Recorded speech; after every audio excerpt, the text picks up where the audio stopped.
Hey everyone, welcome back. In today's video, we're going to be looking at more of Arc Extinction's lore, and today we'll be looking through the eyes of Mei-Yin, one of the other key protagonists in the story. So with that being said, let's get right into it. I have had no urge to record my thoughts since your loss, or rather, I have been avoiding it. Before speaking with Helena today, how many times did I even dare to say your name, Diana? You revealed facets of my heart and mind that had been hidden even to me. And in you, I found something that I had always been missing out, but could never name. How does one carry on after losing something like that? Even now, I cannot say. I only know that it was draining and painful, and would have been even worse had I done so alone. For those who yet live, I know I must endure, but I shall carry you with me every step, around my neck and in my heart, to the very end, always. Controlling this armoured giant has grown easier, but it will never feel familiar. Though its limbs move as mine do, that is in itself disquieting, and sometimes I get lost in flashing lights that surround me. Helena is far more attuned to her giant's abilities than I am, though as in all things, she underestimates herself. Ever since I cast that monstrous old man into the depths, she's been there to pull me back. Not just from the fall, but the abyss itself. I will still never understand why she was so interested in studying animal excrement when we first met her, but after walking this path with her, I can recognize the strength of her spirit. I will do all I can to protect it. We arrived at the structure Helena wanted to investigate, and I fear if we do not enter soon that she will faint from anticipation. She has been hopping to and fro like a rabbit while we set up camp, babbling excitedly about what might be inside. I have never shared her curiosity for such mysteries. Things are the way they are, and the why of it does not matter.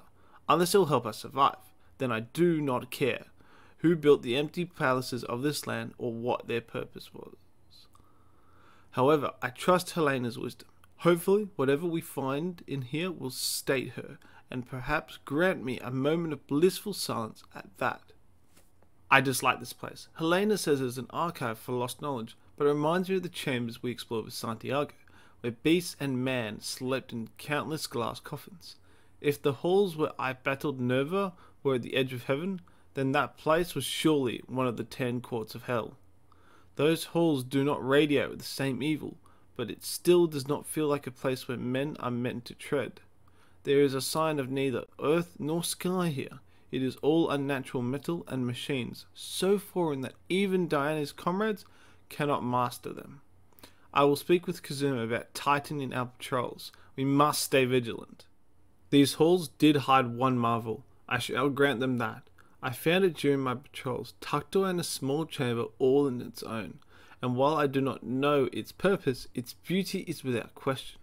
It is shaped like a jewel, with a surface of polished stone and shimmering metal, glowing proudly with a magnificent golden light. Though it floats above the ground, it is too sturdy to move, and though its light is warm, it is too cool to the touch. Helena will surely want to see this. However, until we fully understand it, I will be sure to supervise her study sessions. I do not understand what happened. When I had touched the artifact, it did not respond at all, but as soon as Helena made contact, its golden glow became a blinding flash. By the time my vision cleared, the artifact was shattered. All that remained was a small gemstone made of pure sunlight, floating in its pace. Was the rest of it merely a shell? Thankfully, Helena was uninjured, but my carelessness was still inexcusable. I swore that I would protect her, and I had nearly failed already. I should have been more thorough. I am not one to repeat my mistakes, but before Helena could reach the gem, I snatched it from the air.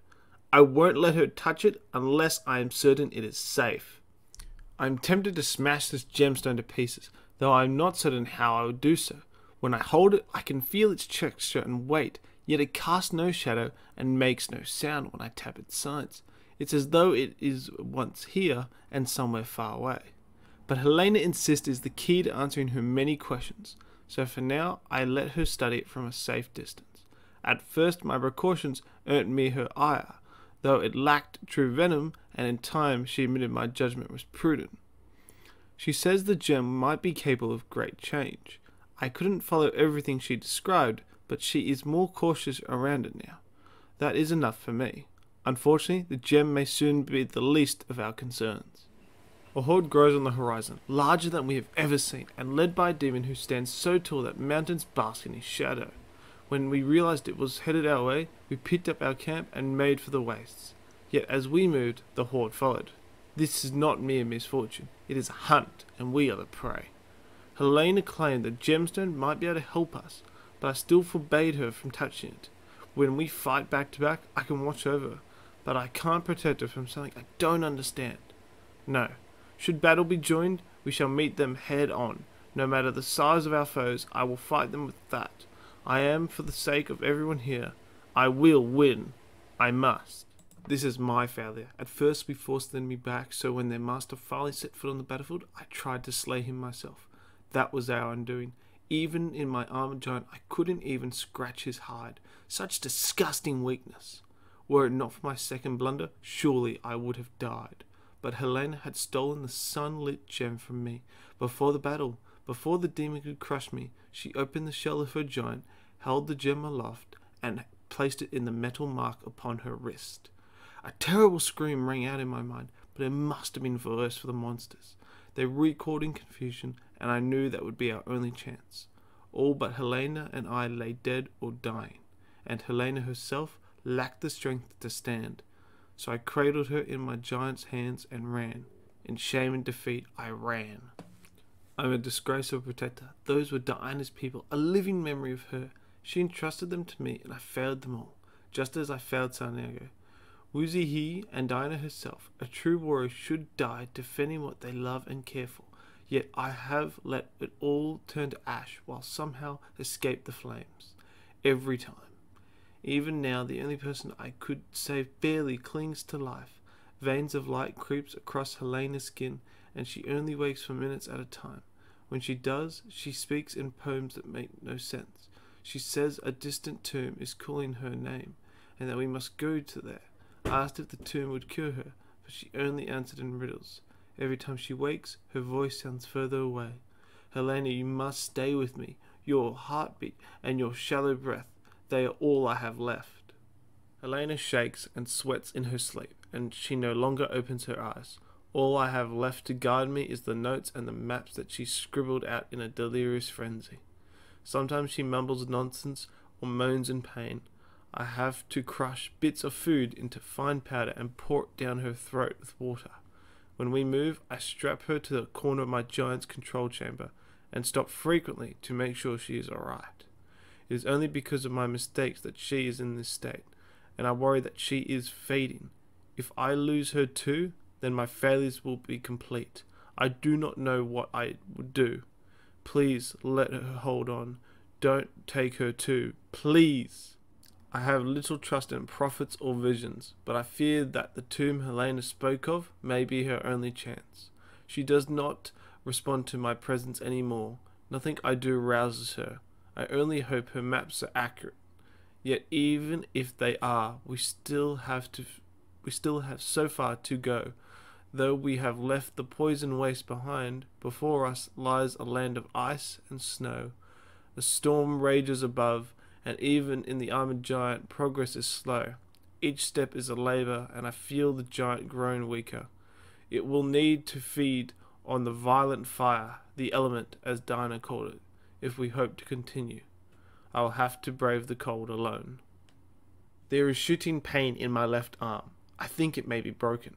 It happened when I was searching for element. The storm and the journey had snapped my strength, and the pack of beasts caught me off guard. After a fierce battle, those I failed to slay finally fled, but the fight had taken its toll. It took me half a day to get back to camp. I kept slipping and falling in snow. Each time my body told me not to get up, and a few times I almost listened. I wanted to so desperately. The pain, the cold, the exhaustion. I just wanted it to end.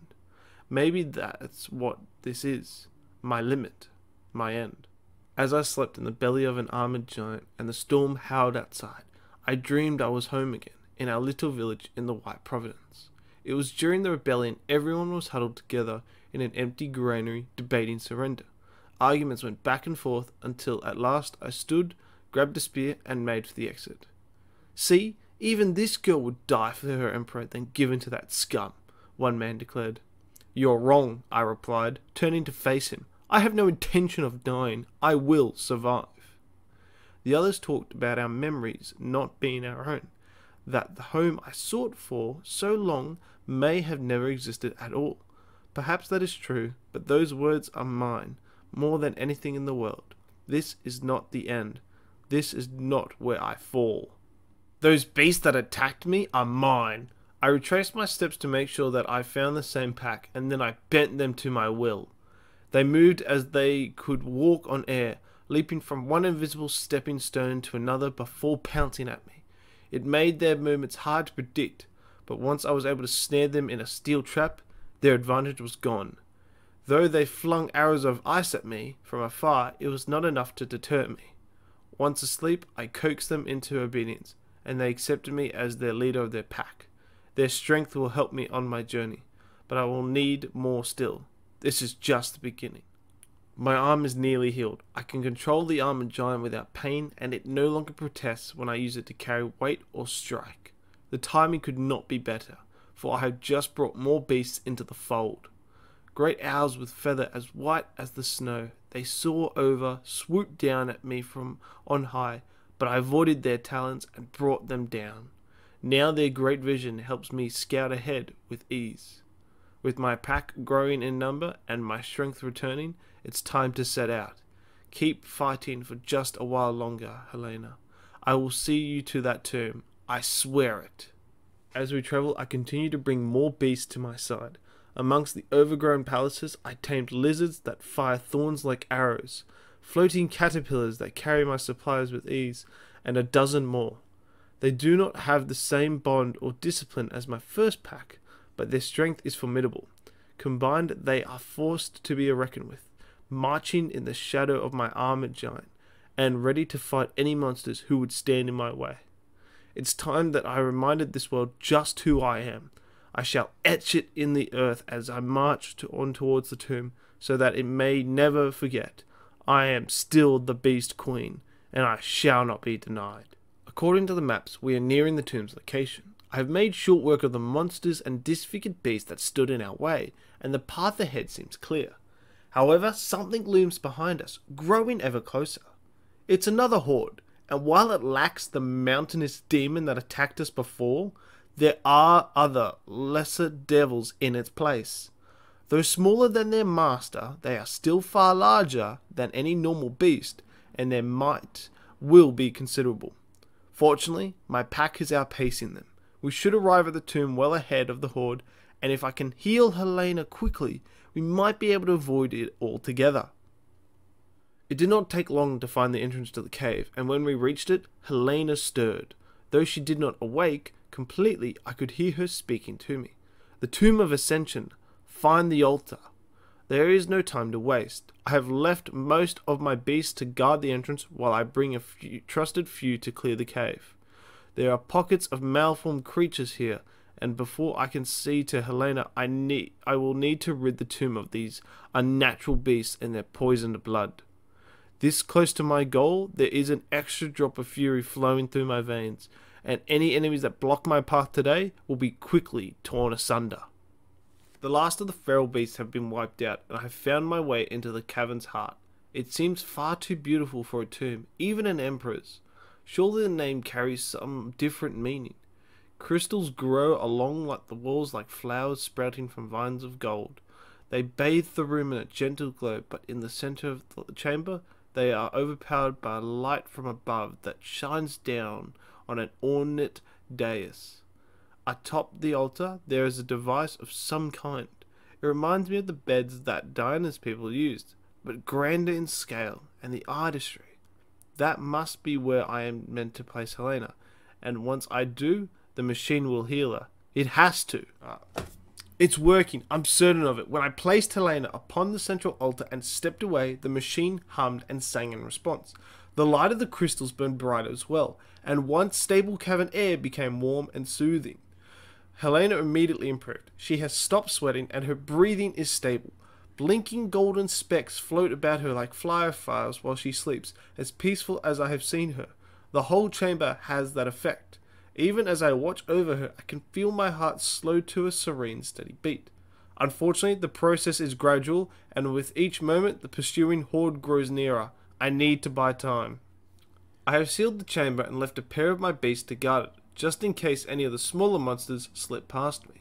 It will take some time to open it again, but after this battle I will be afforded some patience. I assembled the rest of my beasts and my armored giant in a defensive formation beyond the entrance to the cave. In the distance I can see the horde approaching. They outnumber my pack, and it will not be long before they are upon us. On this ground I will make my stand, with neither retreat nor mercy in my heart. In the end, every last one of those monsters will lie dead, or I will. Let them come. We'll be ready, right, Diana? I have beaten back the first wave, but not without cost. Though my own beast fights with more ferocity than these untamed monsters, my ranks have begun to thin, and the towering demons have yet to enter the fray.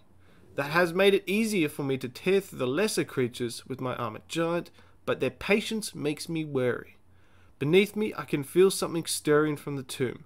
The machine is continuing to work. If I can just hold the horde off for a while longer, Helena will awaken and we can leave this place. But first I must hold. Again and again the monsters come. It seems as though there is no end to their number, but I know that cannot be true. I must keep fighting. Yet as time passes, that grows far more difficult to do. One by one my beasts are falling, and I can only rest at times like these in the gaps between assaults. My eyelids are heavy, my muscles sore, and only writing like this is keeping my mind from growing hazy.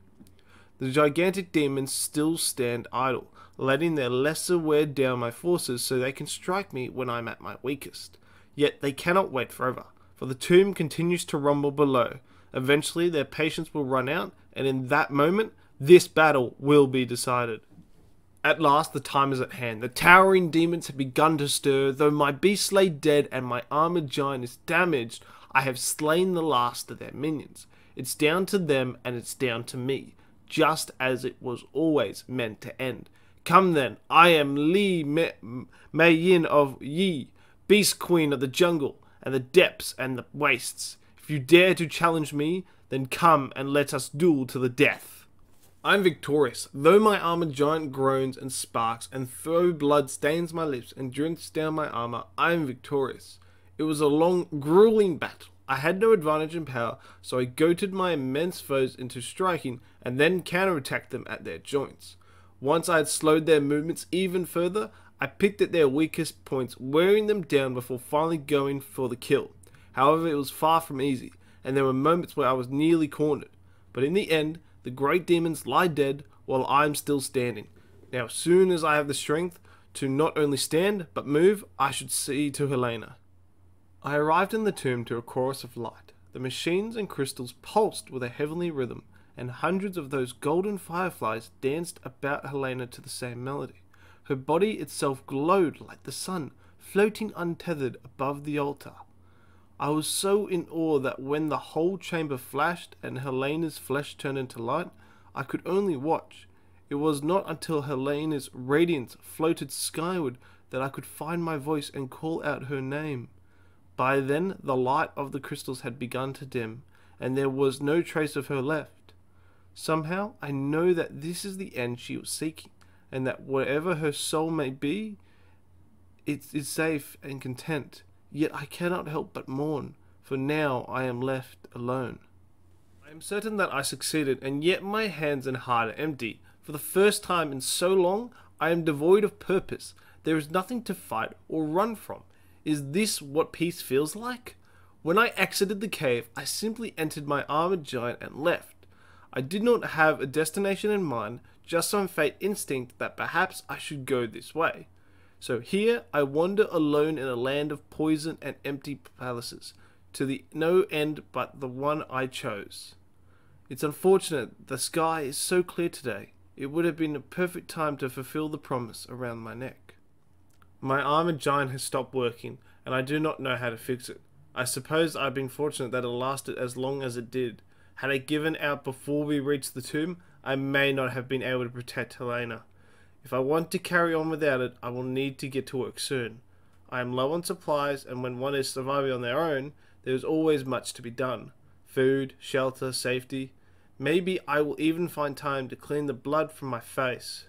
Yet for now, all I truly want to do is sleep. Perhaps I will dream of flying.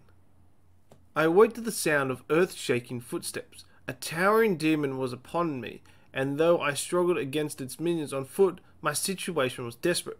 Suddenly, an armored giant crashed to the earth.